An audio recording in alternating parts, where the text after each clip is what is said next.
Saúde, né, é o tema que a gente vai continuar trazendo para você aqui agora no programa Bom Dia Divinópolis, segunda edição. Eu anunciei lá no início do programa que hoje é dia de participação do Ramon Assis. O naturopata está aqui, gente, para falar hoje sobre um tema extremamente importante, saúde intestinal.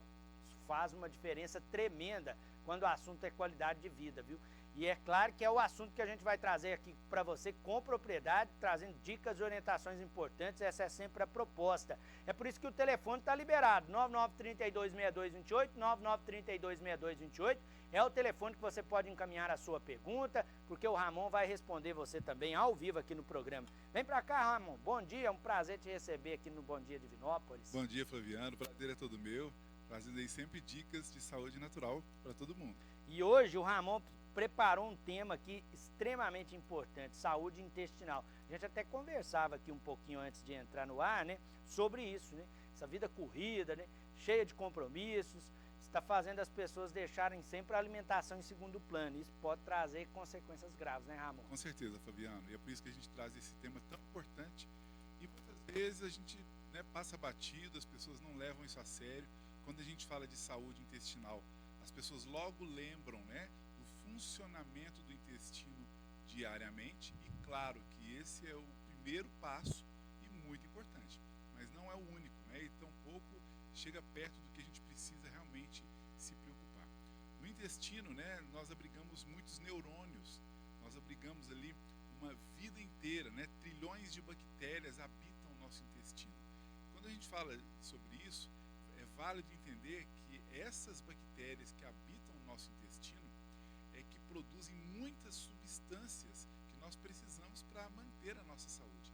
Dentre essas substâncias, muitos hormônios, Fabiano, olha que importância disso. Então, por exemplo, hormônios que vão equilibrar aí a nossa saúde emocional, alguns deles são produzidos no nosso intestino. E por quem? Muitas vezes por essas bactérias que habitam lá. Então, vejam só, nós temos que cuidar sempre para que as bactérias boas estejam em sua maioria no nosso intestino, e enquanto as bactérias ruins precisam estar em minoria. Então, entender essa dinâmica já é o primeiro passo para se ter uma boa saúde intestinal, porque aí o nosso comportamento, as nossas emoções, nosso sono, nossa alegria, prazer nas coisas, tudo tem a ver com esses hormônios que são produzidos pelo intestino. Bom, quando a pessoa tem a maioria das bactérias ruins, mais as ruins do que as boas no intestino, a gente chama isso de disbiose intestinal. E essa pessoa precisa, por exemplo, fazer a chamada modulação intestinal, para que melhore a qualidade das bactérias. Então vai muito do seguinte, eu gosto de dar o seguinte exemplo, Fabiano. Quando você tem ali um cômodo, um porão, né, que tem ali muita bagunça e detritos de alimentos, você vai juntar ali necessariamente, vai ter ali ratos, vai ter baratas naquele ambiente. E então o que sustenta um ambiente é o que você coloca ali de resíduos ou de alimentos, e não é diferente com o nosso intestino. Como a maior parte dos alimentos da sociedade são industrializados, são alimentos muito ácidos, a maior parte das bactérias que se alimentam desse tipo de alimentos são as bactérias ruins. Quando a gente inverte isso, melhora a qualidade da nossa alimentação, comendo frutas, verduras folhosas, carnes, comida de verdade, aí quem sobressai são as bactérias boas. A gente consegue fazer esse equilíbrio muitas vezes sozinho em casa, sem precisar de um profissional da área da saúde. Mas o profissional precisa quando a pessoa tem problemas recorrentes, né? Dentre eles, a constipação intestinal, que é o problema aí de prisão de ventre, né? A pessoa tem que fazer 3 passinhos para poder saber se o intestino dela é realmente preso e precisa de ajuda, ou ela pode resolver em casa. Primeiro, ingestão de água. A água na quantidade certa faz com que o corpo, né, funcione melhor, o intestino funcione melhor. Segundo, a ingestão de fibras. Que fibras? Fibras vegetais, como as verduras folhosas, os legumes e frutas. E por último, né, uma atividade física, uma caminhada, por exemplo. Se a pessoa faz tudo isso e tem o intestino funciona bem, volta a funcionar bem, não precisa de ajuda. Mas se ainda não funcionar bem, precisa de ajuda. Então, o intestino é chamado de segundo cérebro, porque ele tem autonomia. Ele não precisa das ordens do nosso cérebro para funcionar adequadamente, para produzir hormônios. Então, nós precisamos de cuidar disso. E cuidar do intestino significa se alimentar melhor, Fabiano.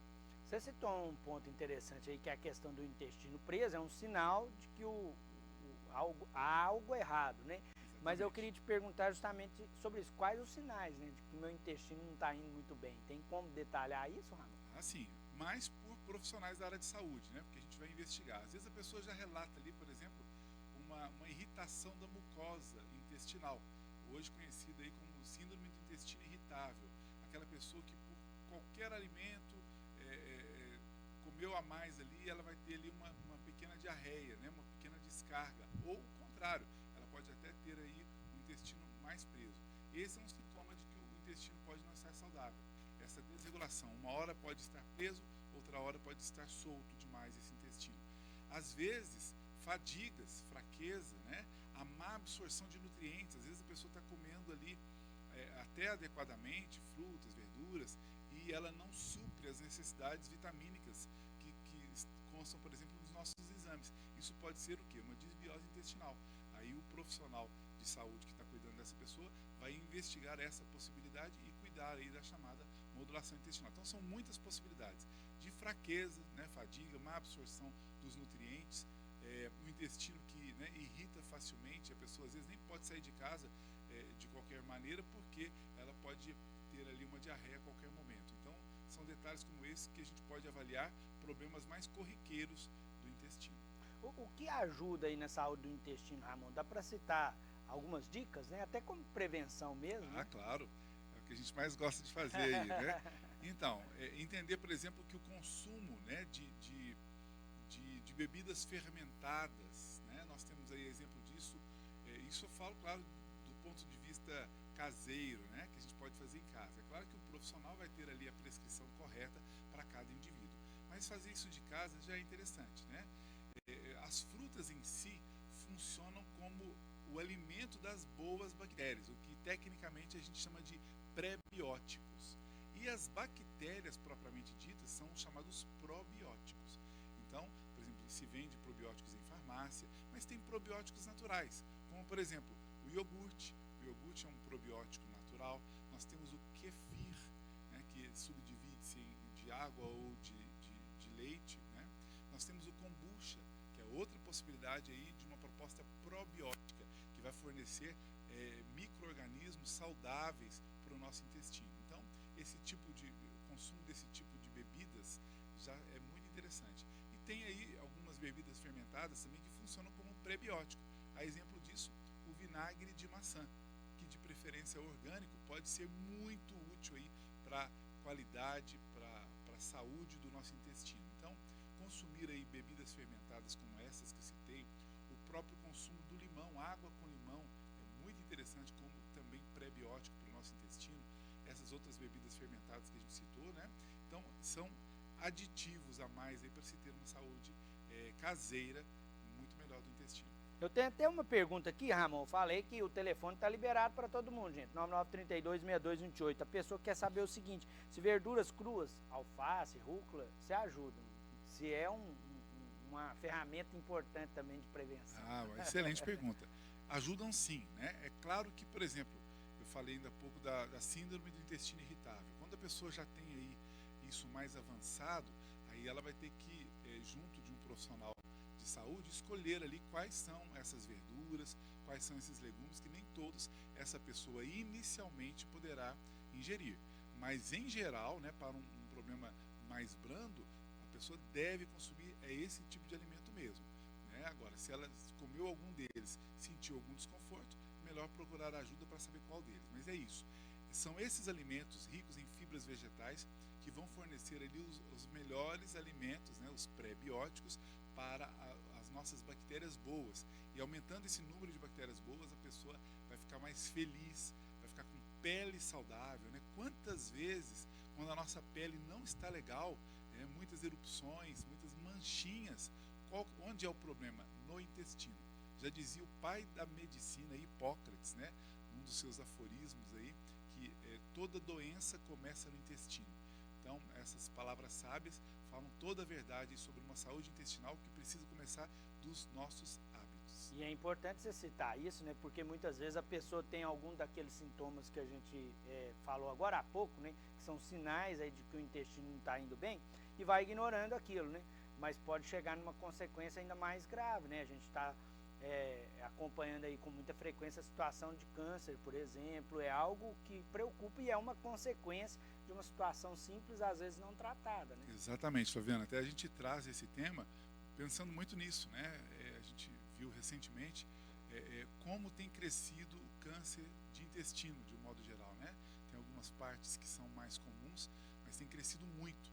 Então, assim, de certa forma, a sociedade, a própria comunidade científica da área de medicina, meio que deixa isso, não vê isso com tanta urgência, né? Vai tratar de questões mais graves primeiro, mas o intestino realmente pode mudar toda a saúde de uma pessoa. E o câncer de intestino que está mais presente pode ser evitado com pequenas mudanças de hábitos como essas que a gente deu hoje. Por isso que o Ramon está aqui toda semana, né? Sempre que possível, para falar diretamente com você aqui pelo programa Bom Dia Divinópolis, segunda edição. Os contatos do Ramon também estão aí na tela, né? Você tem alguma dúvida? Pode fazer contato direto com o Ramon, que ele vai esclarecer todo mundo. Muito obrigado, Ramon, pela presença. Obrigado também, prazer é meu. E eu reforço aqui que a entrevista na íntegra fica disponível para você lá no portal sistemampa.com.br, porque serve também de orientação aí para outras pessoas. É só acessar o portal sistemampa.com.br.